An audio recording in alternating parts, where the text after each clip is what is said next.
Yannick Hartwell had never imagined his wedding day would involve watching his new bride systematically inventory every single tool in his workshop before the sun had even risen. But here he was, standing in the doorway with 2 cups of rapidly cooling tea, wondering how long it would take her to notice he existed. Grika had arrived at his homestead 3 days ago, escorted by a neutral mediator from the border territories, her belongings packed into a single worn leather satchel and her expression carefully blank. The arrangement had been practical, born of necessity rather than romance. Yannick needed help maintaining his sprawling farm on the frontier edge of human territory, and Grika had been cast out from her clan for the crime of showing mercy to a human child caught stealing from their hunting grounds. The mediator had suggested the match with the uncomfortable efficiency of someone brokering a livestock trade, and both parties had agreed with the grim resignation of people who understood their options were limited. What Yannick had not expected was the sheer, relentless energy his new wife brought to every single task. Within hours of her arrival, she had reorganized his storage shed, repaired 3 sections of fencing he had been meaning to get to for weeks, mucked out the stable, and somehow found time to identify a weak support beam in the barn that he had not even known was damaged. When he had suggested she might want to rest after her long journey, she had looked at him with those striking amber eyes as though he had suggested she sprout wings and fly. Now, on the morning after their modest ceremony, conducted by the same mediator who had brought her here, Yannick watched his orc bride methodically examine each hammer, saw, and plane in his workshop, running her strong green fingers over the handles and testing the weight with the focused intensity of a general inspecting troops. "I brought tea," he said finally, his voice sounding awkwardly loud in the quiet morning air. Grika's pointed ears twitched, the only indication she had heard him. She did not look up from the spokeshave she was examining. "The blade on this needs sharpening. Also, you have 3 hammers with loose heads. That is dangerous. Someone could be hurt." "I will fix them," Yannick said, taking a few steps into the workshop. "But maybe you could take a break first. We could sit on the porch and watch the sunrise." "The sunrise will happen whether we watch it or not," Grika said, finally setting down the spokeshave and moving to a collection of chisels. "These tools will not maintain themselves." Yannick felt a flicker of frustration mixed with something else he could not quite name. In the 3 days since Grika had arrived, they had barely exchanged more than functional pleasantries. Every attempt at conversation had been deflected with another task, another project that apparently required immediate attention.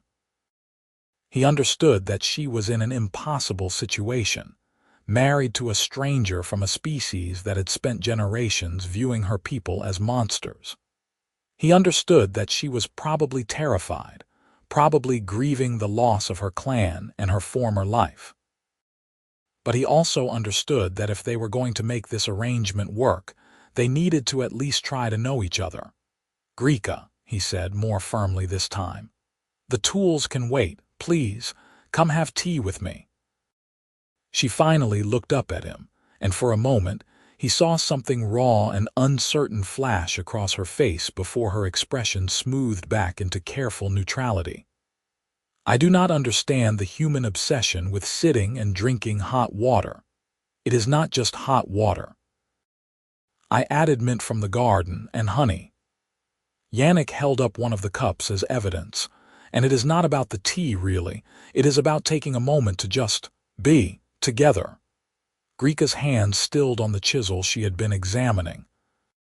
Her tusks caught the early morning light filtering through the workshop windows, small and somehow elegant against her strong jaw. She was beautiful, Yannick had realized with some surprise on the day she arrived. Not in the delicate way human women were often praised for, but in a way that spoke of strength and capability and fierce determination. Her dark hair was pulled back in a practical braid, and she stood nearly as tall as he did, her shoulders broad and her arms corded with muscle earned through labor rather than idle decoration. "I am not good at being," Grika said finally, her voice quieter than before. "I am good at doing." Something in Yannick's chest tightened at the honesty in those words. "Then maybe we can do the activity of sitting together," he offered. "And drinking tea counts as doing something, technically." He saw the corner of her mouth twitch, not quite a smile but close enough to give him hope. "You are very persistent." "I have been told that," Yannick admitted. "Usually right before someone gives in and agrees with me." This time, Grika did smile just a little. The expression softened her whole face, made her look younger and less guarded. "Fine. I will drink your hot mint water.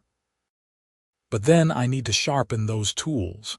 Dull blades are inefficient." "Deal," Yannick said quickly, before she could change her mind. They walked out of the workshop together, their footsteps crunching on the packed earth of the yard. Yannick's homestead was modest but well-maintained, carved out of the frontier wilderness through years of hard work. The main house was a solid log structure with a wide porch that faced east, perfect for watching the sunrise over the rolling hills that stretched toward the border territories. Beyond the house stood the barn, the storage shed, the workshop, and a chicken coop that currently housed a dozen hens who were just beginning to stir with the approaching dawn. Yannick settled onto the porch bench, setting both cups of tea on the flat wooden rail. Grika remained standing for a moment, as though sitting down represented some kind of surrender, before finally lowering herself to perch on the very edge of the bench, as far from Yannick as the structure would allow. He handed her one of the cups. "It will not bite." "I know that," Grika said, but she eyed the tea with obvious suspicion before taking a careful sip. Her eyes widened slightly. "Oh, that is actually pleasant. You sound surprised," Yannick said, unable to keep the amusement from his voice. "I am," Grika admitted. She took another sip, this time with more confidence. "My clan did not drink things for pleasure. Water was for hydration. Ale was for ceremonies. This is different." Yannick wanted to ask about her clan, about what her life had been like before she came here, but he could see the tension in her shoulders and decided to start with safer territory. "How did you learn so much about tools and building?"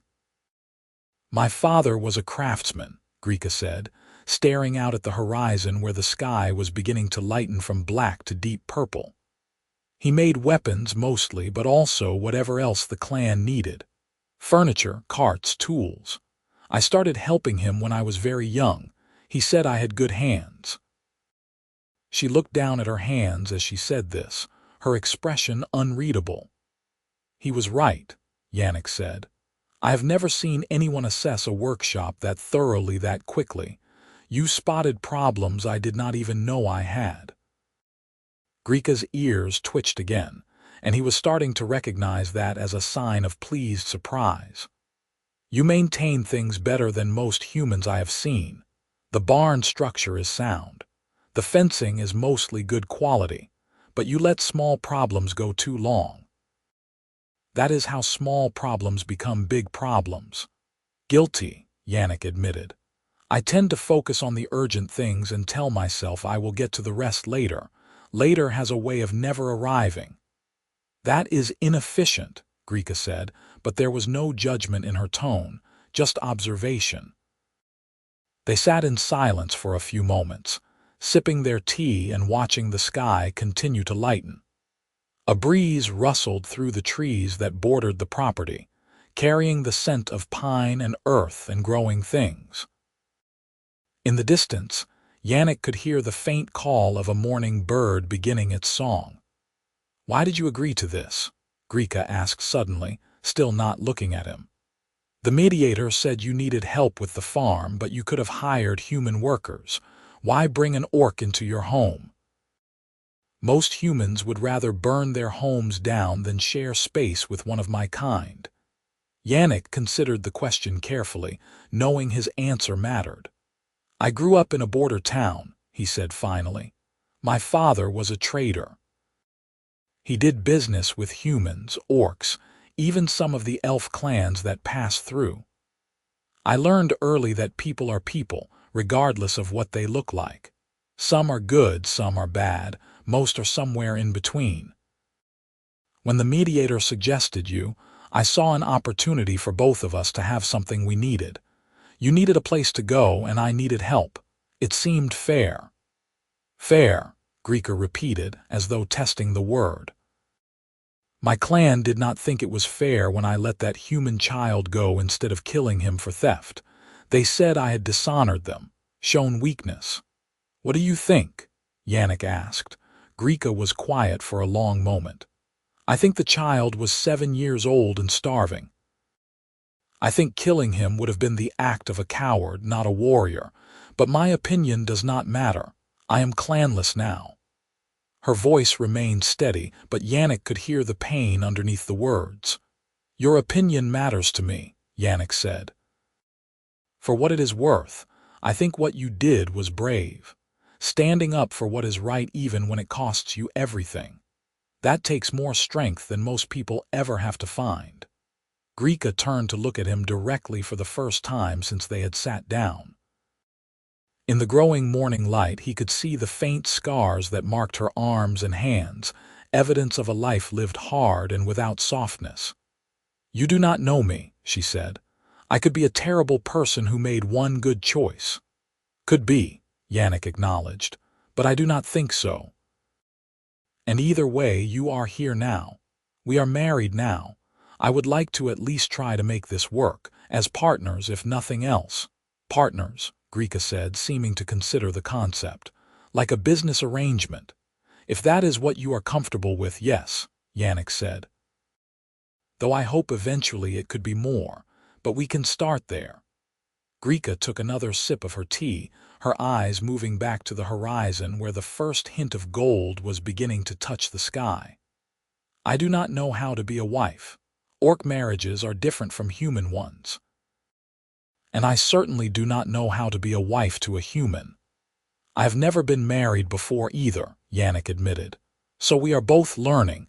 We can figure it out together. I am not good at figuring things out together, Grika said. I am good at working, at doing tasks. At solving problems I can touch with my hands. Then we will work together, Yannick said. And maybe while we work we will learn other things too. Grika looked at him again, and this time there was something almost like hope in her eyes. You are very patient. That is unusual for humans. You are very hardworking. That is unusual for anyone, Yannick countered, and was rewarded with another small smile. They finished their tea as the sun finally broke over the horizon, painting the sky in shades of pink and gold and orange. Yannick could feel Grika relaxing incrementally beside him, her posture becoming fractionally less rigid as the minutes passed. It was a small victory, but he would take it. I suppose I should make breakfast, Yannick said eventually when both cups were empty. Are you hungry? I am always hungry, Grika admitted. Orcs have faster metabolisms than humans. We need more food. Good thing I have plenty, Yannick said, standing and stretching. I was planning on making porridge and eggs. Does that work for you? I can make breakfast, Grika said immediately, also standing. You have done enough. I brought you tea. That barely counts as doing something, Yannick pointed out. How about we make breakfast together? Grika looked like she wanted to argue, but finally nodded. Together. Fine. They moved into the house, which was warm and cozy with the residual heat from the previous night's fire. The main room served as kitchen, dining area, and living space, with a large stone fireplace dominating one wall and a sturdy wooden table that Yannick had built himself occupying the center. A hallway led to 2 bedrooms, one of which Grika had claimed upon her arrival, much to Yannick's relief.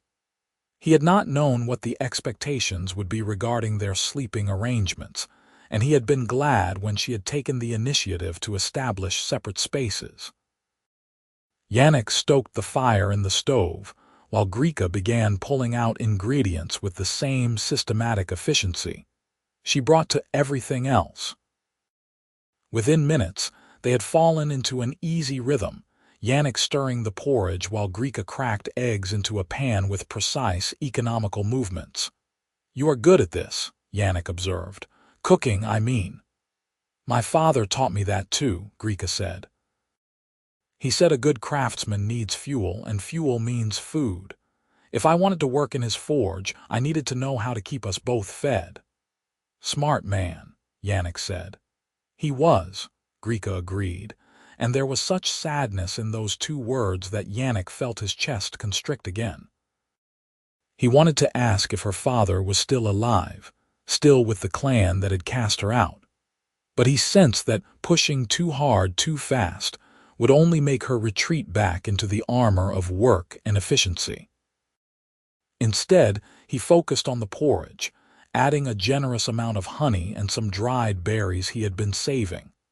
When everything was ready, they sat down at the table together, Grika piling her plate high with a portion that would have fed 2 human men.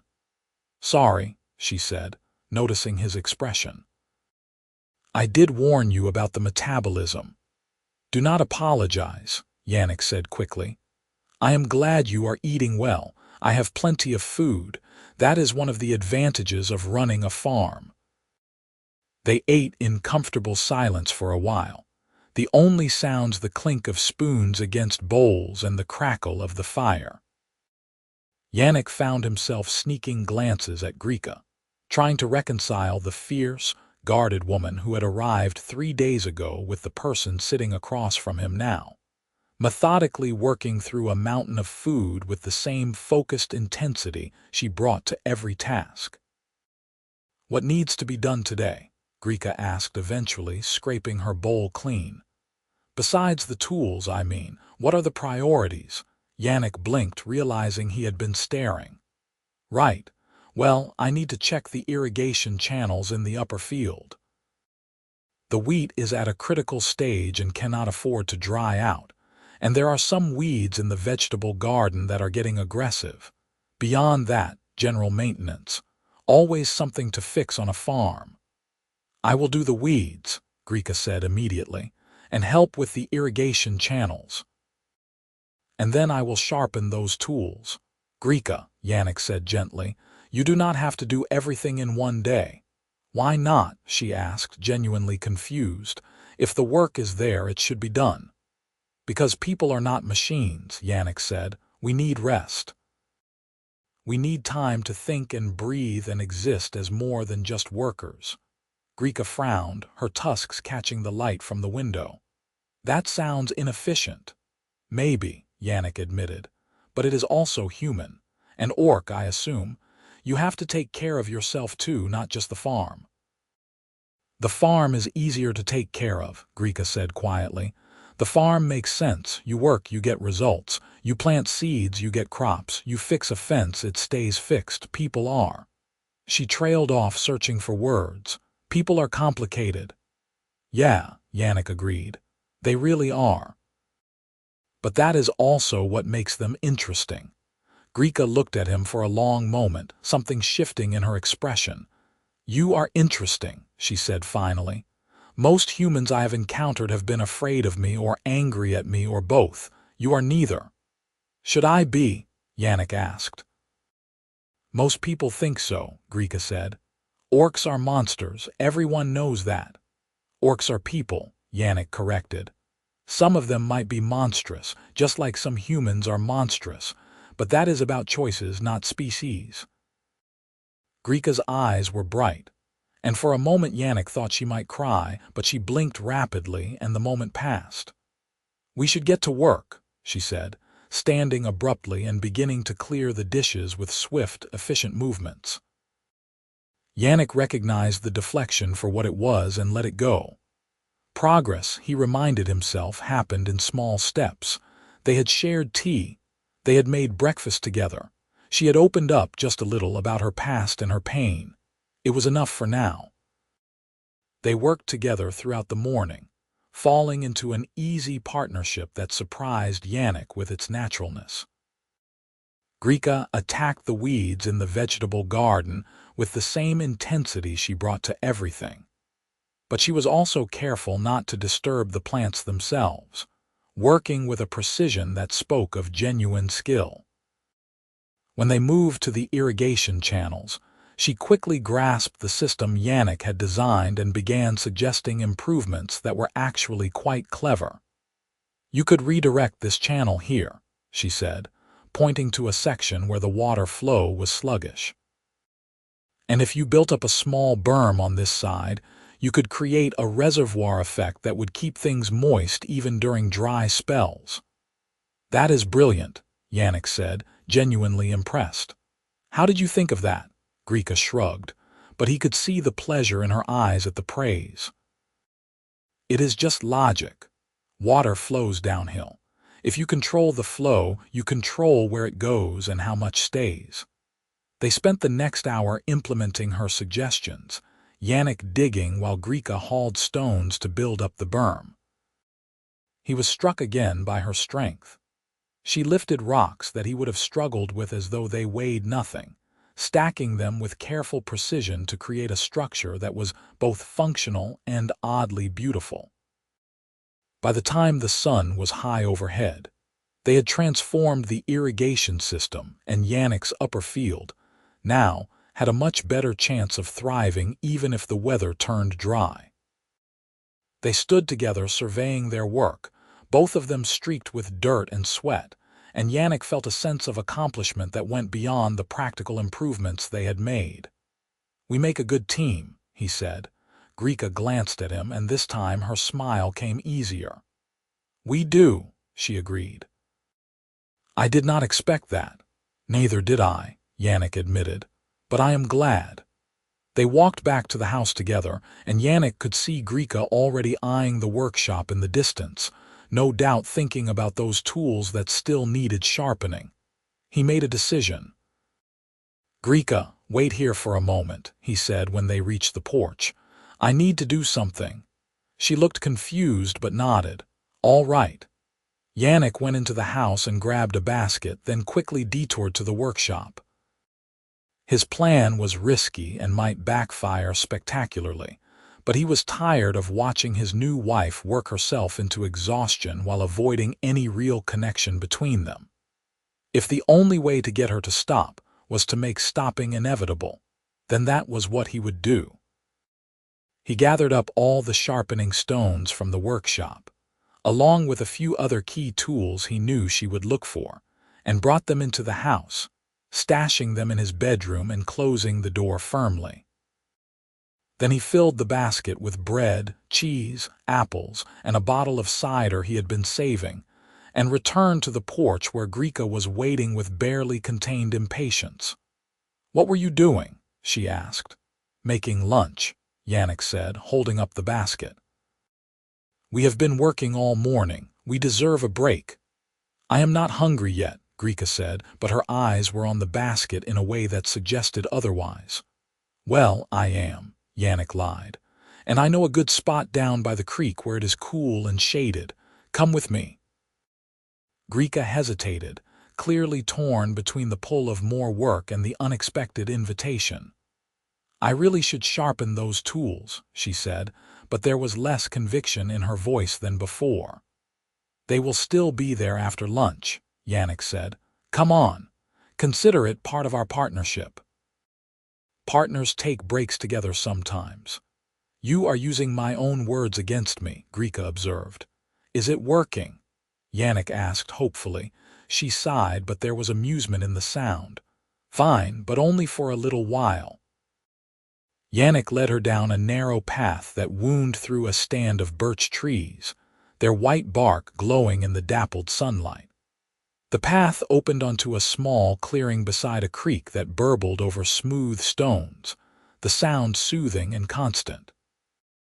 It was one of Yannick's favorite spots on the property, a place he came when he needed to think, or when the weight of running the farm alone felt too heavy.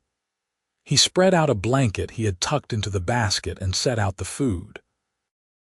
Grika lowered herself onto the blanket with visible reluctance, as though she expected it to collapse beneath her at any moment. "This is a good spot," she said, looking around at the trees and the water and the way the light filtered through the leaves. "Peaceful." "It is," Yannick agreed, sitting down beside her and passing her an apple. "I found it about a year after I bought the property. Sometimes when everything feels overwhelming, I come here and just sit for a while." Grika accepted the apple and bit into it with enthusiasm. "You get overwhelmed." "You seem very calm." "I have learned to hide it," Yannick said. "Running a farm this size alone is a lot. I manage, but there have been times when I wondered if I had bitten off more than I could chew. That is part of why I agreed to the mediator's suggestion so quickly. I really do need help." "You do not seem like someone who needs help," Grika said. "You seem very capable." "So do you," Yannick pointed out. "But you needed a place to go. Needing help does not mean you are weak. It just means you are human." He paused. "Or orc. You know what I mean." Grika smiled at that, a real smile that showed her tusks and made her eyes crinkle at the corners. "I do know what you mean. It is just strange to think of needing and being needed as something neutral rather than shameful." "Your clan sounds like it was hard," Yannick said carefully. "My clan was strong," Grika said automatically, then stopped herself. "And yes, hard. Orcs value strength above all else. Showing vulnerability is seen as weakness, and weakness is not tolerated. I learned young to keep working, to always be useful, to never let anyone see me struggling." "That sounds exhausting," Yannick said softly. "It was," Grika admitted. She had finished the apple and was now tearing off chunks of bread with her strong fingers. "But it was all I knew. When my father died, I worked even harder. I thought if I could just be useful enough, valuable enough, I would earn my place. And then I went and showed mercy to a human child and proved to everyone that I was not strong after all." "You proved you were compassionate," Yannick said. "That is not the same as weak." "Try telling my former clan that," Grika said bitterly. "They were very clear on the distinction, or lack thereof." Yannick reached out slowly, telegraphing his movement so she would not startle, and placed his hand gently on her arm. She stiffened for a moment, then gradually relaxed. "I am glad you showed that child mercy," he said, "because it means you are here now, and I am selfishly very grateful for that." Grika looked at his hand on her arm, then up at his face. "Why?" she asked, and there was genuine confusion in her voice. "I am just a clanless orc who knows how to work. You could have found someone else, someone easier. Someone who would not bring you the stares and whispers that come with harboring one of my kind." "I do not want someone else," Yannick said, and as he said it, he realized it was true. In just 3 days, Grika had become a presence he could not imagine his home without. "I want you, here, with me, for however long you are willing to stay."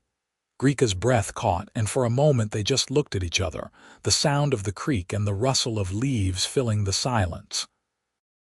Then she cleared her throat and looked away, but she did not pull her arm away from his hand. "We should eat the cheese before it gets too warm," she said, her voice slightly rough. Yannick recognized the deflection and accepted it, removing his hand and reaching for the cheese. "Good point. I also brought cider." They ate together in the dappled shade, the conversation lighter now as they discussed crops and weather and the various animals that lived in the surrounding woods. Grika told him about tracking techniques her father had taught her, and Yannick shared stories about the early days of building his homestead, when everything that could go wrong did go wrong. "The first winter I was here, I learned I had not properly waterproofed the roof," Yannick said, laughing at the memory. "I woke up one morning to find 3 inches of snow inside my bedroom. Grika actually laughed out loud at that, the sound bright and unguarded. How did you survive? Stubbornness and a lot of blankets, Yannick said. And I learned to properly seal a roof very quickly after that. They lingered by the creek far longer than Yannick had expected, the conversation flowing more easily than it had before. When they finally packed up the basket and headed back to the house, the afternoon sun was slanting through the trees, and Grika seemed more relaxed than he had ever seen her. That relaxation lasted until they reached the workshop, and Grika went inside to sharpen those tools she had been fixating on all day. Yannick watched from the doorway as she searched the familiar spots, her movements becoming increasingly confused and then frustrated. "They are gone," she said finally, turning to look at him with accusatory eyes. "All the sharpening stones are gone, and the files, and the whetstones. Where are they?" "Somewhere safe," Yannick said, trying not to smile. "What does that mean?" Grika demanded. "Why would you hide them?" "Because you need to rest," Yannick said simply. "And I knew you would not do it voluntarily, so I made the choice for you." Grika stared at him in disbelief. "You hid my tools to make me rest." "Technically they are my tools, but yes," Yannick said. "You have been here 3 days, and I do not think you have stopped working for more than a few minutes at a time. You need to take a break, Grika. A real one. Not a 5-minute lunch that you inhale before running off to the next task." "That is ridiculous," Grika said, but there was uncertainty in her voice. "There is work to be done." "There is always work to be done," Yannick countered. "That is the nature of a farm, but the work will still be there tomorrow, and the next day, and the day after that. You cannot do everything all at once, no matter how hard you try." "I have to," Grika said, and now there was something raw in her voice. "I have to be useful, I have to earn my place. That is how it works." "No," Yannick said firmly, crossing the workshop to stand in front of her. "That is not how it works here. You do not have to earn anything, Grika. You belong here because I want you here, not because of what you can do for me, but because of who you are." "You do not even know who I am," Grika said, but her voice had gone quiet. "Then let me learn," Yannick said. "But that requires you to stop working long enough for us to actually talk. To exist in the same space as people, not just as workers."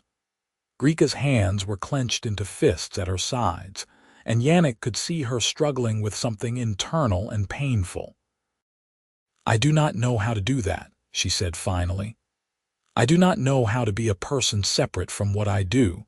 My whole life has been about work, about being useful, about earning my right to exist through labor. If I stop working, what am I?" Yannick felt his heart break a little at the genuine anguish in her voice. "You are Grika," he said softly. "You are someone who showed mercy when it cost you everything. Someone who is brilliant with tools and clever with irrigation systems. Someone who likes tea with honey and mint. Someone who deserves rest and peace and kindness. You are so much more than just your work." A single tear tracked down Grika's green cheek, and she wiped it away angrily. "This is stupid. I do not cry." "Everyone cries sometimes," Yannick said. "There is no shame in it." "Orcs do not cry," Grika insisted, even as more tears followed the first. "We are strong. We endure." "You can be strong and still have feelings," Yannick said. He wanted to reach out and pull her into his arms, but he sensed that would be too much too fast. "You can endure and still need comfort. Those things are not mutually exclusive." Grika made a sound that was half laugh, half sob. "You are very confusing. No one has ever told me things like this before." "Maybe they should have," Yannick said. "Come on, let me make you more tea. We can sit on the porch and do absolutely nothing productive for at least an hour." "An hour?" Grika looked scandalized. "That is so much time." "Exactly," Yannick said, gently guiding her out of the workshop and toward the house. "Luxuriously unproductive time, it will be good for you."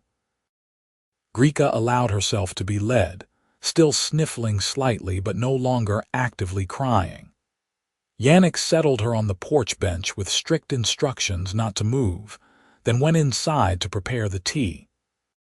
He took his time, choosing herbs carefully and adding extra honey, giving Grika a few minutes alone to compose herself. When he returned with 2 steaming cups, she was sitting exactly where he had left her, staring out at the farm with an expression of mingled confusion and something that might have been relief. "Here," he said, handing her a cup. "Drink this. Doctor's orders." "You are not a doctor," Grika pointed out, but she accepted the tea. "True, but I am your husband," Yannick said, sitting down beside her. "That has to count for something." Grika looked at him over the rim of her cup. "You keep saying that, husband, as though it means something. Does it not?" Yannick asked. "I do not know," Grika admitted. "In Orc culture, marriages are alliances, partnerships for breeding and mutual survival. There is not usually much emotion involved, but humans seem to think marriage is about love and romance and feelings I do not understand." "It can be about a lot of things," Yannick said carefully, "including partnership and mutual survival. But yes, many humans hope for love too, eventually." "Do you hope for that?" Grika asked. With me, Yannick considered the question seriously, knowing his answer mattered. "I hope for it, yes," he said finally. "But I do not expect it immediately, and I certainly do not demand it. I think love is something that grows like crops. You plant the seeds of trust and kindness and respect, and if you tend them carefully, they might bloom into something more. But you cannot force it." "That is very poetic for a farmer," Grika said, and there was a hint of teasing in her voice that made Yannick's heart lift. "I contain multitudes," he said solemnly, which earned him another small smile. They sat together as the sun began its slow descent toward the horizon, painting the sky in shades of amber and rose. Yannick watched Grika slowly relax, her shoulders dropping from their defensive hunch and her breathing becoming deeper and more even. She finished her tea and set the cup aside, then surprised him by leaning back against the bench, her eyes half closed. "This is nice," she admitted quietly. "I did not think it would be, but it is." "See," Yannick said, "unproductive time has its place." "I still think it is inefficient," Grika said, but there was no heat in the words. "But perhaps efficiency is not the only measure of value." "Now you are learning," Yannick said warmly. They sat in comfortable silence for a while, and Yannick found himself very aware of how close Grika was sitting. Not touching, but near enough that he could feel the warmth radiating from her skin and catch the scent of earth and herbs that clung to her. She smelled like green growing things and honest work, and he found it oddly intoxicating. "Can I ask you something?" Grika said eventually, her eyes still closed. "Of course," Yannick said. "Why are you being so kind to me?" She opened her eyes and turned to look at him directly. "And do not say it is because I am your wife. You were kind from the moment I arrived, before we were married, before you knew anything about me." "Why?" Yannick thought about deflecting, about giving some easy answer that would not reveal too much. But Grika had been honest with him, painful as it had been. She deserved the same in return. "Because I know what it is like to be alone," he said. "I know what it is like to feel like you do not quite fit anywhere, like you are always on the outside looking in. I grew up in a border town where anyone who traded with orcs was seen as suspicious at best, traitorous at worst. My father did not care.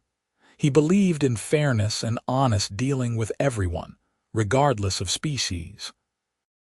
I learned from him, and I also learned that holding those beliefs meant being set apart from most other humans." He paused, gathering his thoughts. "When he died and left me enough to buy this land, I came out here partly because it was good farming territory, but also because I wanted to be somewhere I could make my own rules. Somewhere I did not have to hide what I believed or who I was willing to associate with. So when the mediator told me about you, about what you had done and how you had been cast out for it, I saw someone who had made the same choice my father had made, to do what was right even when it cost you everything. How could I not offer you kindness after that? Grika was staring at him with wide eyes, her lips slightly parted. Your father sounds like he was a good man. He was the best man I have ever known, Yannick said, feeling the familiar ache of grief that never quite went away.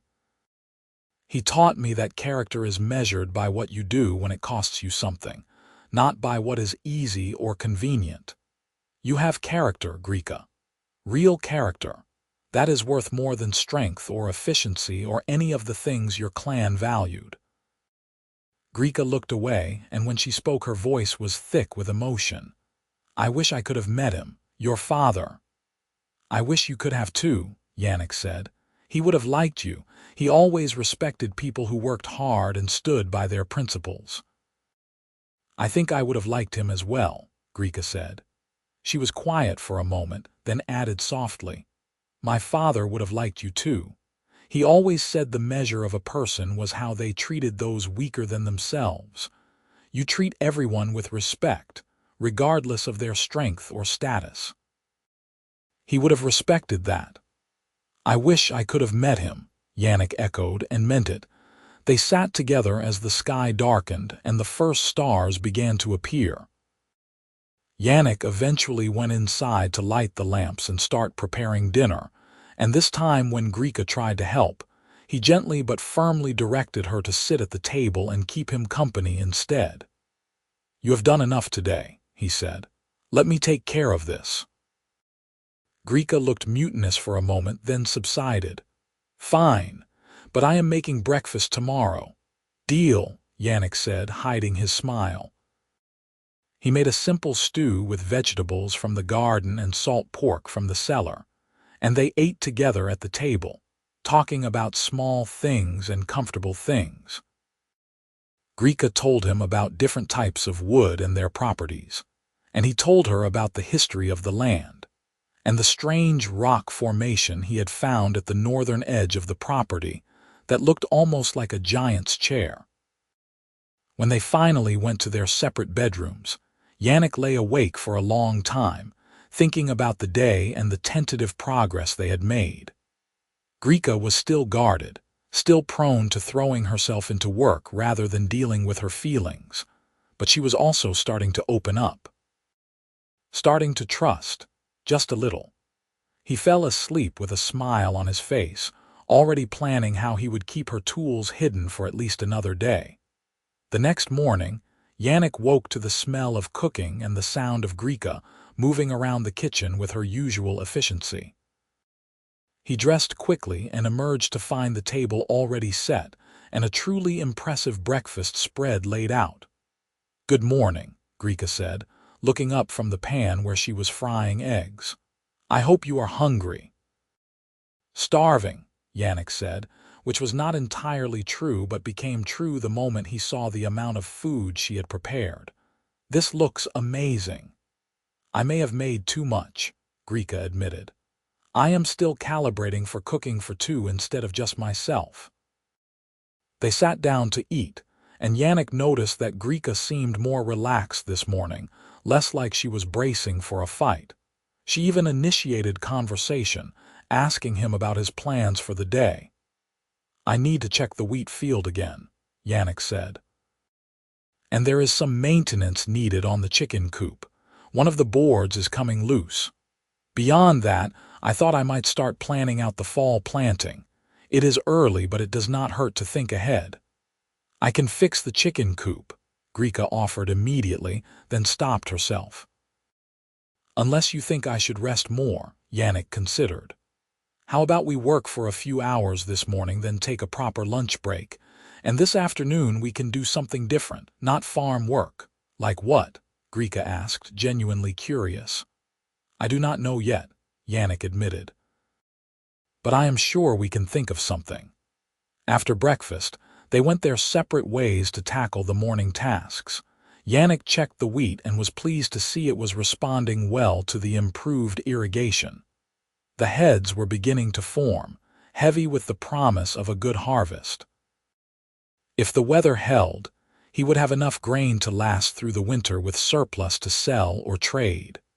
When he returned to the farmyard, he found Grika at the chicken coop with a hammer and nails, the loose board already removed and a new one cut to size. She was measuring twice before marking her cuts, her movements precise and economical. "You work fast," Yannick observed. "I found my tools," Grika said without looking up. "They were in your bedroom, very clever hiding spot." Yannick winced. "You are not angry?" Grika glanced at him, and to his relief she was smiling. "I was at first. Then I remembered yesterday, the tea and the creek and the porch. I remembered feeling peaceful for the first time in longer than I can recall. So no, I am not angry, but I am also not going to stop working entirely. I need to feel useful." "Fair enough," Yannick said, "as long as you also take breaks." "I will try," Grika said. "That is the best I can promise." "I will take it," Yannick said. He helped her finish the chicken coop repairs, and then they spent some time in the garden weeding and checking on the vegetables. The tomatoes were ripening nicely, and the beans needed harvesting. They worked side by side, their hands moving in parallel through the plants, occasionally brushing against each other in ways that Yannick was becoming increasingly aware of. He was attracted to her. He had admitted to himself somewhere in the middle of the previous night. It had started as appreciation for her skill and work ethic, but it was becoming something more. He liked the way she moved, all efficiency and controlled strength. He liked her direct way of speaking, the way she said exactly what she meant without games or subterfuge. He liked her rare smiles and the way her ears twitched when she was pleased or surprised. He liked her, full stop, in ways that went well beyond partnership or friendship. The question was what to do about it. They had known each other less than a week. She was still processing the trauma of being cast out from her clan, still learning to trust him and this new life. The last thing he wanted was to pressure her or make her uncomfortable. But he also did not want to hide what he was feeling, not when he had asked her to be honest and open with him. He was still wrestling with this dilemma when they finished in the garden and went inside to wash up for lunch. Grika made sandwiches while Yannick cut up some of the ripe tomatoes, and they sat down to eat together. "So what is this different thing we are doing this afternoon?" Grika asked, biting into her sandwich with enthusiasm. "I was thinking we could go for a walk," Yannick said. "There is a ridge about an hour north of here that has a beautiful view. I thought you might like to see the extent of the property." "A walk," Grika repeated. "Just walking." Not walking to accomplish a task or get somewhere specific, but just walking. "Exactly," Yannick said. "Though I suppose the task is enjoying the view and the company, if that counts." "I suppose it does," Grika said. "All right, I am willing to try this walking for no reason thing." "Your enthusiasm is overwhelming," Yannick said dryly, which earned him a laugh. They set out after lunch, following a narrow trail that wound through the woods at the back of the property. Yannick had cleared the path over his first year here, wanting a way to explore the land he now owned. It was just wide enough for two people to walk side by side, and he found himself acutely aware of Grika's presence beside him, the way her arm occasionally brushed his as they navigated around trees or over roots. "This is nice," Grika said after they had been walking for about 20 minutes. "Quieter than I expected." "The woods here are old," Yannick said. "Old trees, old magic. You can feel it if you pay attention." Grika tilted her head, listening. "I think I do feel it, like the forest is holding its breath, waiting for something." "Exactly," Yannick said, pleased that she understood. "My father used to say that old places remember. They hold onto the echoes of everything that has happened in them." That is both beautiful and a little frightening, Grika observed. Most beautiful things are a little frightening, Yannick said. If they were not, they would not matter as much. They continued walking, the conversation flowing easily between comfortable silence and gentle discussion.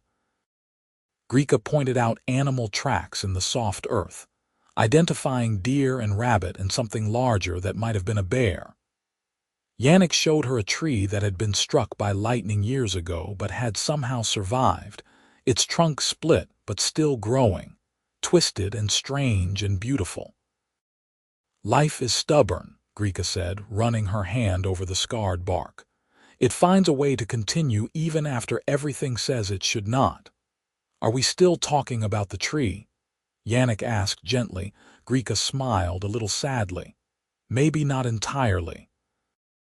I keep thinking about what you said yesterday, about planting seeds and tending them carefully. I think maybe I have been so focused on surviving that I forgot about growing. It is hard to think about growing when you are just trying to make it through each day, Yannick said. But you are safe now. You have time and space to figure out what you want your life to look like. What if I do not know what I want? Grika asked, her voice small. Then we figure it out together, Yannick said. That is what partners do, right? Grika looked at him, her amber eyes searching his face. You keep saying that, partners, together, as though it is the simplest thing in the world, but I have never had a partner before. I do not know how to be one.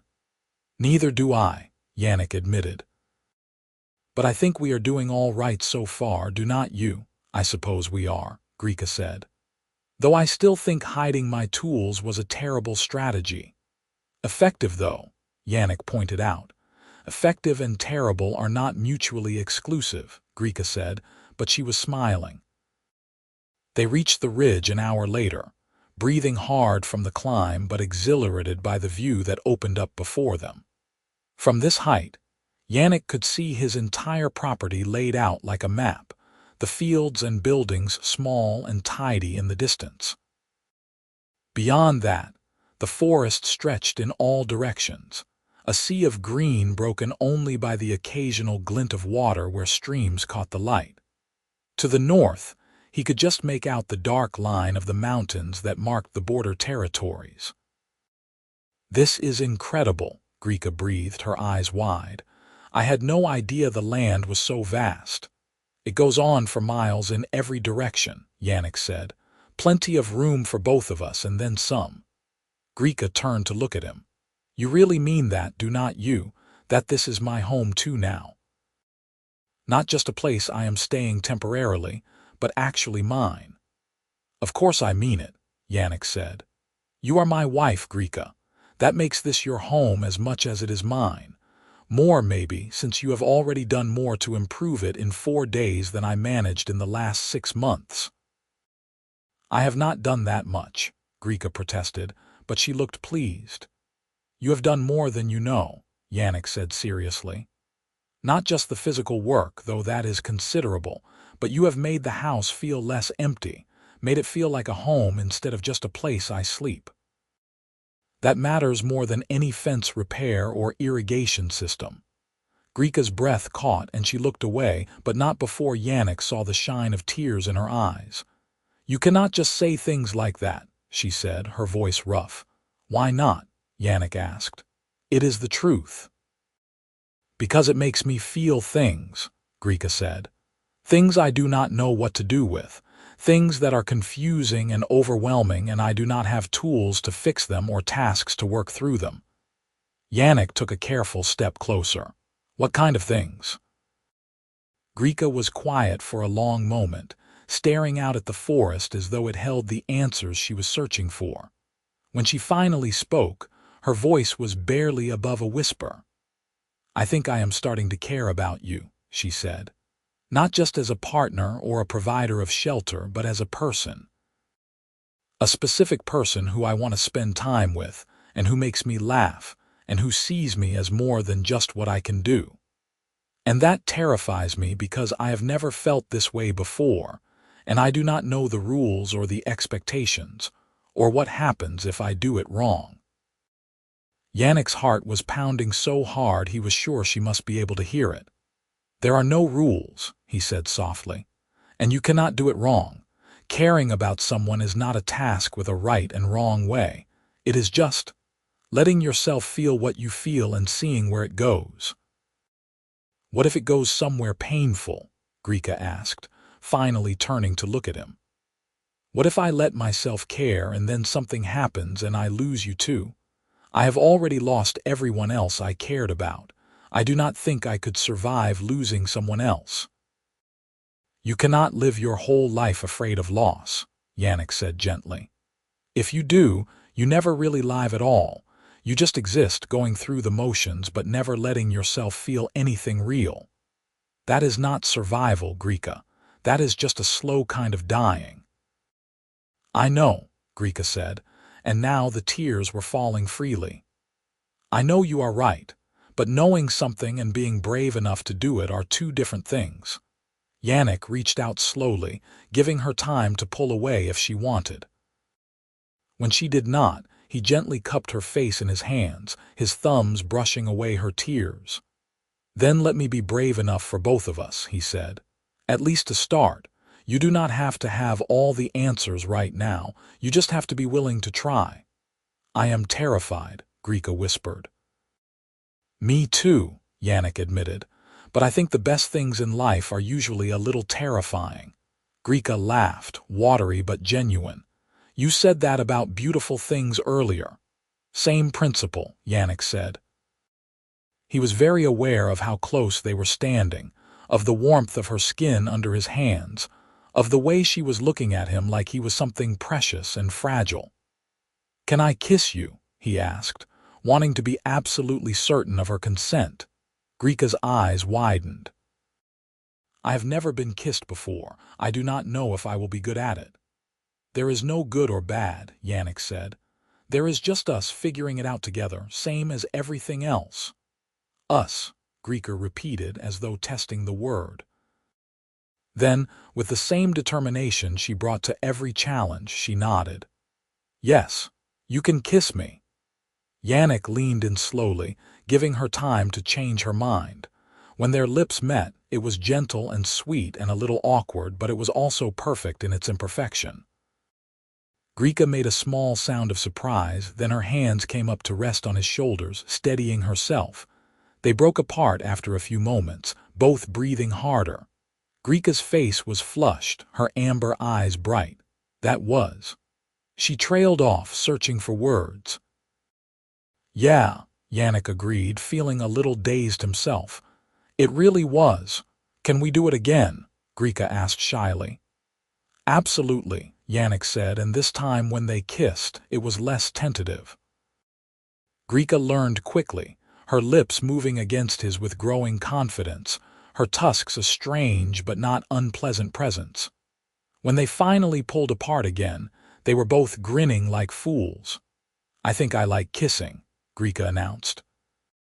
I am very glad to hear that, Yannick said, still holding her close, because I would like to do it again. Frequently. That can be arranged, Grika said, and then she was the one initiating, pulling him down for another kiss that was deeper and more confident than the others. They stayed on the ridge for a long time, alternating between kissing and talking and simply standing together, looking out at the vast wilderness that surrounded them. Yannick felt lighter than he had in years, as though some weight he had not even known he was carrying had been lifted. Eventually, the sun began to sink toward the horizon and they reluctantly began the walk back to the farmhouse. This time, they walked hand in hand, fingers interlaced, and every time Yannick looked over at Grika, she was smiling. So what now? Grika asked as the house came into view. Do things change between us? Only if you want them to, Yannick said. We can take this as slowly or as quickly as you are comfortable with. There is no rush. I think I would like things to change, Grika said carefully, but slowly. I am still figuring out who I am outside of my clan and what I lost. I need time to do that before I can fully be present in whatever this is between us. That makes perfect sense, Yannick said. And this, whatever it is, can be whatever we decide it should be. There is no script we have to follow. Good, Grika said, because I do not think I would be very good at following a script anyway. They made dinner together that evening, working side by side in the kitchen with an ease that felt both new and familiar. Grika was more relaxed than Yannick had ever seen her, humming tunelessly as she chopped vegetables, occasionally bumping against him in ways that seemed deliberately affectionate. After dinner, they sat together on the porch, watching the stars come out. Grika leaned against Yannick's shoulder and he wrapped an arm around her, pulling her close. "Thank you," Grika said quietly. "For what?" Yannick asked.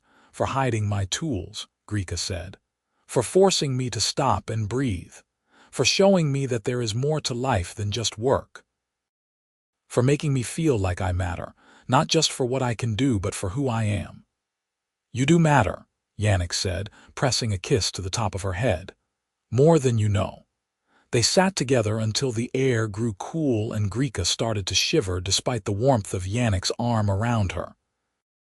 Reluctantly, they went inside and retreated to their separate bedrooms, though Yannick suspected that arrangement would not last forever. For now, it was enough to know that she was there, that she was safe, that she was starting to heal. He fell asleep easily that night, his dreams full of amber eyes and small tusks and the promise of a future he was only beginning to imagine. The next few weeks fell into a comfortable rhythm. They worked together in the mornings, tackling the necessary tasks of farm life with the efficient teamwork they had developed. But Yannick made sure they also took breaks, insisting on mid-morning tea and proper lunch hours and afternoons spent on pursuits that had nothing to do with productivity. They explored more of the property together, finding a small pond that was perfect for cooling off on hot days and a meadow full of wildflowers that Grika delighted in. They picked berries together, and Grika made jam with a level of precision that turned it into something close to art. They sat on the porch in the evenings and talked about everything and nothing, learning each other's stories and quirks and preferences. Grika slowly opened up more about her past, sharing memories of her father and the clan she had lost. Yannick learned that she had a wicked sense of humor under all that serious efficiency, and that she loved thunderstorms and hated spiders and could identify birds by their calls alone. The physical affection between them grew gradually. Kisses became more frequent and less tentative. They started sitting closer together, touching more casually. Yannick would rest his hand on the small of Grika's back when they worked side by side, and she would lean into him, accepting the contact with growing ease. About 3 weeks after their first kiss on the ridge, Grika appeared in Yannick's doorway late one evening, wearing her night clothes and looking uncertain. "Can I sleep in here tonight?" she asked. "I do not mean. I am not ready for everything that might imply. But I would like to be close to you, if that is all right." "Of course it is all right," Yannick said immediately, pulling back the blankets on the other side of the bed. "Come here." Grika climbed into bed beside him, and they lay face to face in the dim light from the moon coming through the window.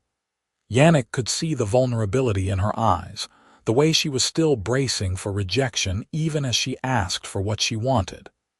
"Is this okay?" she whispered. "This is perfect," Yannick said, reaching out to stroke her cheek. "Thank you for trusting me." "I am trying," Grika said.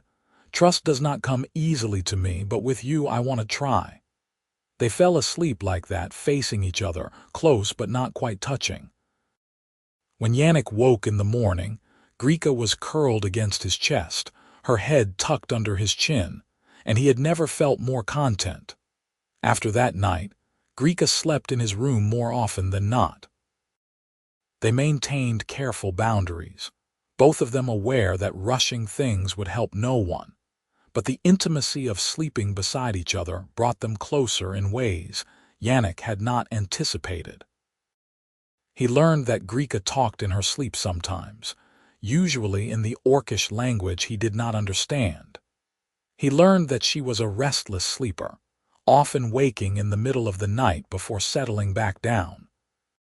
He learned that she ran hot, radiating warmth like a living furnace, which was wonderful on cool nights and less wonderful during the summer heat. Grika learned that Yannick was an early riser who woke slowly, that he sometimes had nightmares about his father's death, that he slept better when he could hear her breathing beside him. The farm prospered under their combined attention. The wheat harvest was excellent, yielding more grain than Yannick had seen in years. The vegetable garden overflowed with produce, and Grika spent days preserving and storing everything for the winter ahead. She built additional shelves in the cellar and reorganized the entire storage system in a way that made everything more accessible and efficient. But she also learned to take breaks. She learned to sit with Yannick and drink tea without feeling guilty. She learned to enjoy the sunset without thinking about what tasks she could be accomplishing instead. She learned, slowly and imperfectly, to value herself as more than just a collection of useful skills. About 2 months after Grika's arrival, Yannick made a trip to the nearest trading post to sell some of the surplus grain and purchase supplies for the coming winter. He asked Grika if she wanted to come, but she declined, saying she wanted to work on a project she had been planning. The trip took 2 days, and when Yannick returned, he found that Grika had built an entire addition onto the workshop, doubling its size and adding proper ventilation and storage. "Grika," he said, staring at the structure in amazement. "This is incredible. How did you do all this in 2 days?" "I am very good at building things," Grika said, trying to sound modest but obviously pleased with herself. "And I may have worked through the night, but only 1 night," she added quickly, seeing his expression. "I slept the other night, a full 8 hours, well 7, but that is close enough." Yannick laughed and pulled her into a hug. "You are amazing, and also possibly insane, but mostly amazing." "I wanted to surprise you," Grika said, her arms coming up to wrap around his waist, "and I wanted to contribute something permanent. Something that will be here long after we are gone, proof that I was here and that I mattered." "You matter," Yannick said fiercely. "You do not need to build monuments to prove that, but this is wonderful and I love it and I love you." The words were out before he could stop them, and for a moment they both froze. Yannick felt his heart sink, certain he had moved too fast, revealed too much, ruined everything. Then Grika pulled back just enough to look at him, her amber eyes wide and shining. "You love me." "I do," Yannick said, deciding there was no point in trying to take it back. "I have for a while now, I think. I did not mean to just blurt it out like that, but yes, I love you. Your strength and your skill and your terrible inability to sit still. Your rare smiles and the way your ears twitch when you are happy. The way you tackle every challenge with determination, and the way you are learning to be gentle with yourself. All of it. All of you." Grika's breath was coming fast, her hands clutching the fabric of his shirt. "I do not know if I know how to love," she said, and there was anguish in her voice. "I do not know if I am capable of it. My clan did not value such things, and I was never taught." "Grika," Yannick interrupted gently. "You saved a child's life at the cost of everything you knew. You show me kindness every day in 100 small ways. You care about doing things well, about making things better, about creating instead of destroying. That is love. Maybe not romantic love yet, but it is the foundation of it. The rest will come if you let it." Grika was crying again, but this time she was also smiling. "I do care about you," she said. "So much it frightens me. I think about you when we are apart. I look forward to seeing you every morning. When you hurt, I hurt. When you are happy, I feel like I could fly. Is that love? I think it might be, Yannick said, his own voice rough with emotion. At least the beginning of it.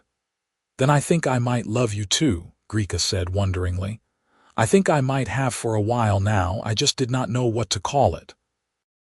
Yannick kissed her then, deep and thorough and full of all the feelings he had been holding back. Grika kissed him back with equal intensity, her strong arms pulling him closer, and when they finally broke apart, they were both breathing hard. I love you, Grika said, testing the words. I love you, Yannick. That feels right to say. It feels right to hear, Yannick said, resting his forehead against hers. I love you too, Grika, so much. They stood there for a long time, holding each other in the shadow of the new workshop, and Yannick felt a sense of rightness settle over him. This was what he had been missing, what he had been searching for without even knowing it. Not just a partner for the work or a companion for the lonely evenings, but someone who understood him and challenged him and made him want to be better. That night, Grika came to his bed not as a tentative guest, but as someone claiming her rightful place. They made love for the first time with a tenderness that brought tears to both their eyes, learning each other's bodies with the same patience and care they had brought to learning each other's hearts. Afterward, Grika lay with her head on Yannick's chest, tracing idle patterns on his skin with her fingertips. I never thought I could have this, she said quietly. Happiness. Peace. Someone who sees me as more than just a tool or a weapon. I thought my life was over when my clan cast me out. But maybe it was just beginning. Definitely just beginning, Yannick said, pressing a kiss to her hair. We have so much ahead of us. Years and years of building and growing and being together. Years, Grika repeated, as though the concept was almost too wonderful to believe. I like the sound of that. They fell asleep tangled together, and when Yannick woke in the morning to find Grika still in his arms, he sent up a silent thank you to whatever forces had brought her to his door. The seasons turned and autumn came, painting the forest in shades of red and gold. Yannick and Grika worked together to prepare for winter, harvesting the last of the crops and making sure all the buildings were properly sealed against the coming cold. They worked well together, anticipating each other's needs and moving in synchronized harmony born of time and practice and love. One afternoon in late autumn, as they were repairing a section of the barn roof, Grika suddenly set down her hammer and turned to Yannick with an expression of fierce determination. Marry me, she said. Yannick blinked. We are already married. Remember, the ceremony with the mediator. That was a legal arrangement, Grika said dismissively. I mean marry me for real, because we love each other, because we choose each other. Not because we needed each other, but because we want each other. Yannick felt a grin spreading across his face. Are you proposing to me? Yes, Grika said. I am proposing. I want to make vows that mean something. I want to promise you forever, not just because a mediator said we should, but because I cannot imagine my life without you in it. Then yes, Yannick said, abandoning his own tools to pull her into his arms. Yes, I will marry you. Again. For real this time. They planned the ceremony for the winter solstice, the longest night of the year, because Grika said she wanted to begin their true marriage at the moment when the world turned back toward the light. They invited no one, deciding this was something just for them, a private commitment witnessed only by the land they loved and the stars overhead. On the night of the solstice, they stood in the meadow of wildflowers, now covered in frost and glittering in the moonlight. They had both dressed in their best clothes, Yannick in a shirt his mother had embroidered years ago and Grika in a tunic she had made herself, dyed the deep green of pine trees. They spoke their vows to each other, words they had written themselves, promises of love and loyalty and partnership. Yannick vowed to always value Grika for who she was, not just what she could do, to give her space to rest and grow and become whoever she wanted to be. to stand beside her against anyone who tried to diminish her worth. Grika vowed to trust Yannick with her heart, even when it frightened her. To let herself be vulnerable and ask for help when she needed it. To build a life with him, not just a homestead, and to remember that the best foundation for any structure was love. When they exchanged rings, simple bands Grika had forged herself from iron and silver, Yannick felt tears streaming down his face. Grika was crying too, unashamed now of showing her emotions. "I love you," Yannick said, sliding the ring onto her finger. "I love you too," Grika said, doing the same for him. "For the rest of my life and beyond." They kissed under the cold stars, and when they finally pulled apart, Grika laughed, the sound bright and joyful and free. "We are really married now," she said. "We really are," Yannick agreed. "How does it feel?" "Right," Grika said simply. "It feels right." They walked back to the house hand in hand and spent their second wedding night making love with a passion and tenderness that spoke of deep commitment and deeper trust. When they finally fell asleep, exhausted and happy, Yannick's last thought was that he was the luckiest man alive. Winter settled over the farm, blanketing everything in white. Yannick and Grika spent the long, cold months working on indoor projects. Grika teaching Yannick advanced woodworking techniques while he taught her to read and write in the human language. They played games in the evening and told each other stories and made plans for the spring planting. Grika still worked hard. That was part of who she was, and Yannick would never try to change it. But she also rested. She took breaks. She sat with him in the evenings and drank tea and talked about her feelings instead of burying them under a mountain of tasks. She had grown in ways Yannick could see clearly, becoming more confident in her right to exist as more than just her usefulness. One evening in the depths of winter, as they sat by the fire, Grika looked up from the knife she was sharpening. "I have been thinking," she said, "about the child. The one I saved." "What about him?" Yannick asked. "I wonder if he survived," Grika said. "If he made it home safely, if my choice to spare him actually mattered, or if he just died a few days later from something else." "Does it matter?" Yannick asked gently. "Whether he survived or not, you made the choice to show mercy. That has value regardless of the outcome." "I suppose," Grika said, "but I would like to think it mattered. That losing everything was for something meaningful." "It was meaningful," Yannick said firmly, "because it brought you here. To me. And I will never regret that, even if the path to get here was painful." Grika smiled, setting aside her sharpening stone to move closer to him on the bench. "You always know the right thing to say." "Not always," Yannick said, "but I try." They sat together in comfortable silence, Grika's head on Yannick's shoulder, and watched the fire burn down to embers. Outside, snow was falling again, adding to the already substantial drifts. But inside, they were warm and safe and together, and that was everything that mattered. As winter slowly gave way to early spring, Grika began to show signs of restlessness again, but this time it was different. She was not running from her feelings, but towards something new. She started talking about expanding the farm, maybe getting some sheep or a few more cows. She designed an improved irrigation system for the fields and drew up plans for a larger barn. "You are thinking long-term," Yannick observed one evening as he studied her latest sketches. "I am thinking about our future," Grika corrected. "About what we could build together over the years. Maybe even—" She trailed off, looking suddenly uncertain. "Maybe even what?" Yannick prompted. "Maybe even children," Grika said quietly. "Someday, if that is something you would want. I do not know if it is even possible, a human and an orc, but I find myself thinking about it. About a little one with your eyes and my tusks, running around the farm and getting into everything." Yannick felt his heart swell with an emotion so intense it almost hurt. "I would love that," he said.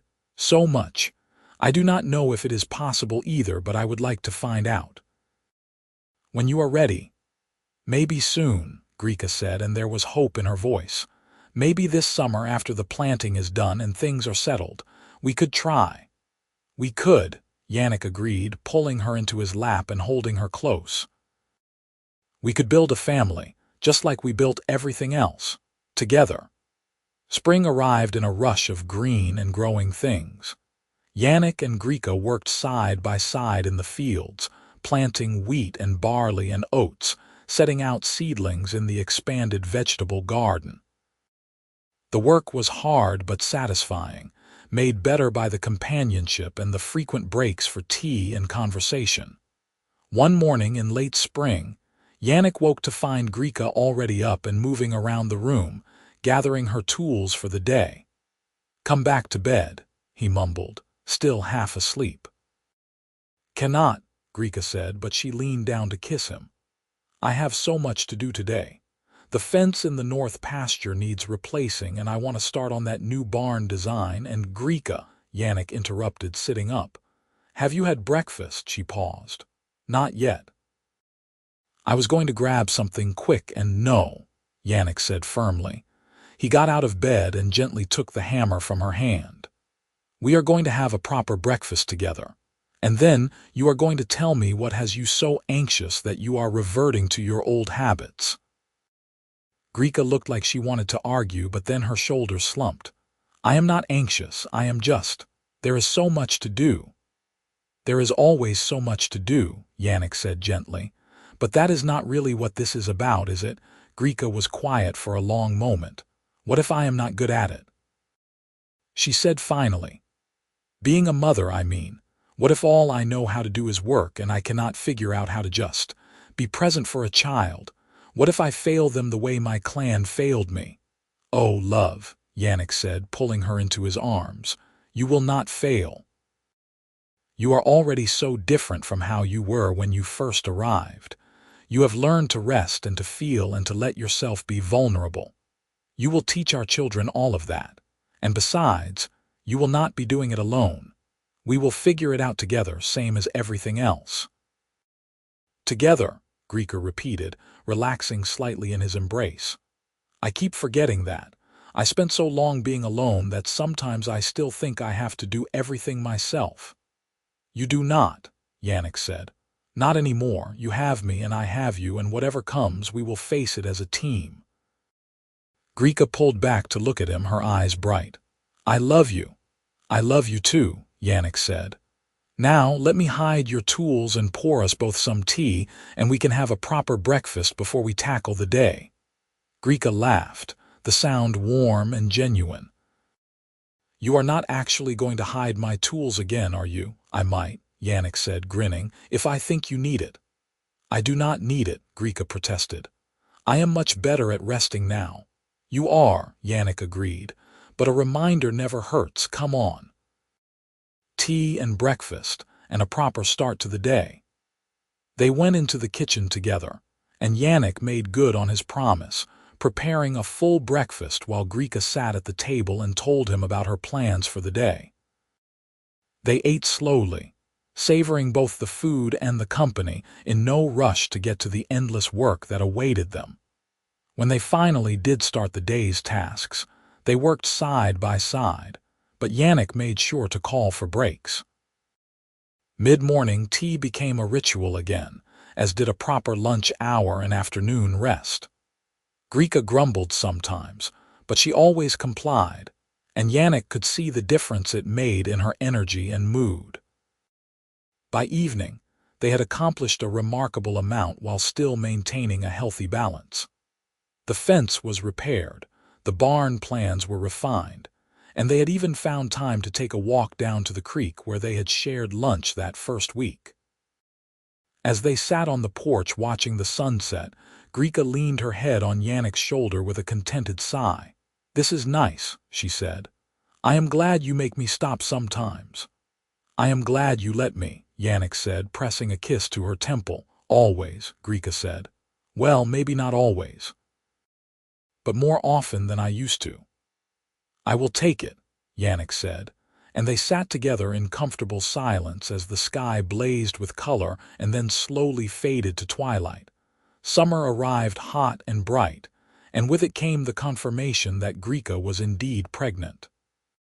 She had gone very still when the traveling healer who occasionally passed through the frontier had confirmed what they had both suspected, her hand moving to rest on her still flat stomach with an expression of wonder. "It is possible," she had whispered. "We made a life together." "We did," Yannick had said, his own voice choked with emotion. "We really did." That night they had lain awake for hours, making plans and dreaming aloud about what their child might be like. Yannick found himself hoping for a daughter with Grika's strength and determination. Grika said she wanted a son with Yannick's kindness and patience. They both agreed that whatever they got, they would love them fiercely and raise them to be better than the prejudices that had kept humans and orcs apart for so long. As Grika's pregnancy progressed, Yannick became even more vigilant about making sure she rested. Grika, for her part, tried to respect the needs of her changing body, but old habits died hard. More than once, Yannick came home from the fields to find her attempting to move heavy objects or climb onto the roof to fix loose shingles. "Grika, no," became his most common phrase, usually followed by a gentle but firm redirection to less strenuous tasks. "I am pregnant, not broken," Grika would protest, but she always allowed herself to be steered toward safer activities. "I know," Yannick would say, "but that is our child you are carrying.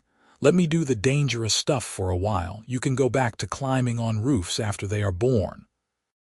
Grika would grumble, but she would also comply, and Yannick could see that underneath the protests. She was actually relieved to have an excuse to slow down. As autumn approached again and Grika's belly swelled with their growing child, Yannick found himself falling even more in love with her. She was beautiful in her pregnancy, strong and radiant and somehow softer than before. She laughed more easily now, cried more freely, and let him care for her in ways she never would have allowed a year ago. One evening in early autumn, as they sat on the porch drinking tea and watching the stars come out, Grika suddenly took Yannick's hand and placed it on her stomach. "Feel that?" she asked. Yannick felt a flutter of movement beneath his palm and his eyes went wide. "Is that our baby?" Grika confirmed, smiling so widely her tusks caught the lamplight. "They are saying hello." Yannick felt tears prick his eyes. "Hello, little one," he whispered to Grika's belly. "We cannot wait to meet you." The baby kicked again as though responding, and both Yannick and Grika laughed through their tears. "We are going to be parents," Grika said wonderingly. "Actual parents, responsible for a whole person." "We are," Yannick agreed, "and we are going to be amazing at it. How can you be so sure?" Grika asked. "Because we love each other," Yannick said, "and we are going to love this child, and love combined with effort and intention can accomplish anything." "That is very wise," Grika said. "I have my moments," Yannick replied, and Grika laughed again. They sat together long into the night, talking about names and plans and dreams for the future. When they finally went to bed, Grika curled against Yannick with his hand still resting on her belly, feeling the occasional flutter of movement from their child. "Thank you," Grika whispered in the darkness. "For what?" Yannick asked. "For hiding my tools that first week," Grika said. "For forcing me to slow down and breathe and remember that I am more than just what I can do. For loving me even when I did not know how to love myself. For giving me this." She placed her hand over his on her belly. "For giving me everything."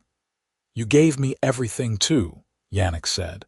"You gave me a partner and a best friend and a love I never dreamed I could have. You gave me a family and a future and a reason to be grateful every single day." "We gave each other everything," Grika corrected softly. "Together."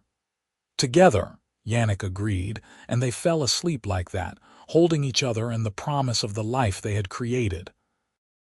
The baby, A daughter with green skin, small tusks, Yannick's brown eyes, and a remarkable set of lungs, arrived in the middle of a snowstorm in deep winter.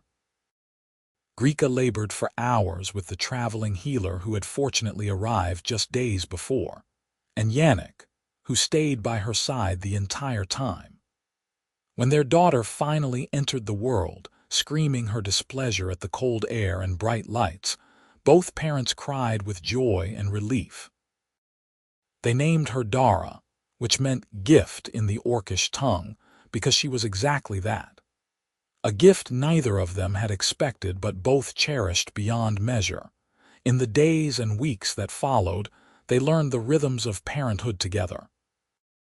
Grika, who had been so worried about her ability to be present, proved to be a fierce and devoted mother. She still worked, but now she did it with Dara strapped to her back, the baby gurgling happily as her mother moved through the daily tasks. And when Dara needed her, Grika set down her tools without hesitation, giving her daughter her full attention with the same focus she had once reserved only for work. Yannick watched his wife transform into a mother and felt his love for her deepen in ways he had not known were possible. She was still strong and capable and hardworking, but she was also tender and patient and playful in ways that made his heart swell. One afternoon in early spring, when Dara was about 3 months old, Yannick came in from the fields to find Grika sitting on the porch bench, the baby in her arms, both of them napping in the warm sunlight. He stood there for a long moment, just watching them, memorizing the picture they made. This was his family, his home, everything he had ever wanted and more than he had ever dared to dream. Grika stirred, her eyes opening to find him watching. "How long have you been standing there?" she asked softly, careful not to wake the baby. "Not long," Yannick said, moving to sit beside them. "I was just appreciating the view." "The view is pretty good," Grika agreed, looking down at their sleeping daughter. "I never knew I could love something this much. It is almost frightening how much I love her, how much I love both of you." "I know exactly what you mean," Yannick said, wrapping an arm around his wife and daughter. "It is overwhelming sometimes, is it not, how much happiness we found here?" "It is," Grika agreed. She leaned her head on his shoulder, and they sat together in the spring sunshine, listening to Dara's soft breathing and the sounds of the farm waking from winter. "You ever regret it?" Yannick asked quietly. "Losing your clan, I mean, everything you gave up to be here." Grika was quiet for a moment, considering. "I grieve what I lost," she said finally. "My father especially. I wish he could have met Dara. But regret? No. How could I regret the choices that brought me to you, to this life, to our daughter? Everything I lost was worth everything I gained." "I am glad," Yannick said, pressing a kiss to her temple, "because I cannot imagine my life without you in it. You and Dara are my whole world, and you are ours," Grika said. She shifted slightly, and Dara made a small sound of protest without waking. "Thank you for being patient with me, for teaching me that it is okay to rest, that I do not have to earn my right to exist, that I am enough just as I am." "You are more than enough," Yannick said. "You are everything."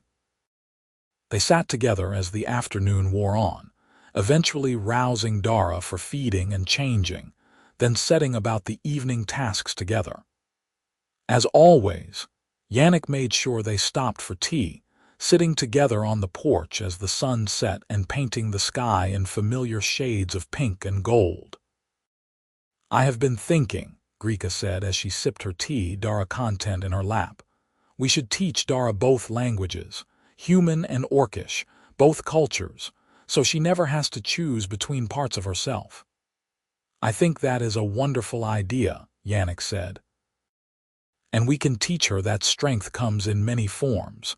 The strength to build and create, but also the strength to rest and feel and be vulnerable." "Exactly," Grika said.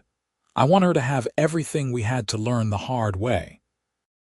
I want her to grow up knowing she is loved for who she is, not what she can do." "She will," Yannick promised. "We will make sure of it." As the stars began to appear in the darkening sky, Yannick thought about the journey that had brought them here. From the desperate arrangement that had brought Grika to his door, to the woman who could not stop working, to the moment he had hidden her tools and poured 2 cups of tea and forced her to just be. Every step, every choice, every moment of vulnerability and trust had led to this. A family, a home, a love that was deeper and stronger than anything he had imagined possible. Grika looked over at him, her amber eyes soft in the lamplight. "What are you thinking about?" "How lucky I am," Yannick said simply. "How grateful I am for every single day with you. Even the days when I drive you crazy by working too hard," Grika asked, smiling. "Especially those days," Yannick said. "Because they remind me to hide your tools and pour you tea and make you remember that you are more than your productivity. And honestly, I kind of enjoy our little battles over whether you need to rest." Grika laughed. "You are a very strange man, Yannick Hartwell." "Good thing you love strange men, then," Yannick said. "Good thing," Grika agreed, and they shared a kiss over their daughter's head as the night settled around them, peaceful and full of promise. Years would pass and more children would come. The farm would grow and prosper. There would be challenges and setbacks, moments of doubt and difficulty. But through it all, Yannick and Grika would face everything together, partners in the truest sense. And on hard days, when Grika fell back into old patterns of working herself into exhaustion, Yannick would hide her tools and pour 2 cups of tea, and they would sit together on the porch and remember what really mattered. Not productivity or efficiency or constant motion, but presence, connection, love, and that would always be enough.